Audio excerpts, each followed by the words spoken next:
The beauty of Myanmar's northern Rakhine state belies the grim reality facing the 800,000 members of the Muslim minority who live here. The government doesn't officially recognize the Rohingyas, as they call themselves.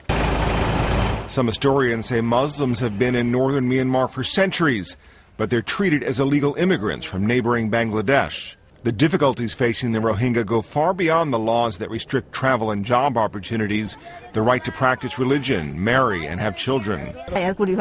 This 64-year-old woman says members of the border security force and soldiers entered her house. She says the men raped the women, many times in front of their families. The incident happened in Ba Gon Nar, the village believed to have suffered the worst. Myanmar declared a state of emergency after riots last year between Muslims and Buddhists, who make up most of the country's 60 million people.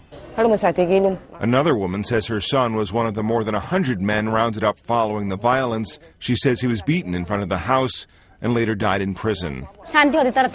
This woman visited her husband in jail. She says prisoners were tied with iron chains and a rod.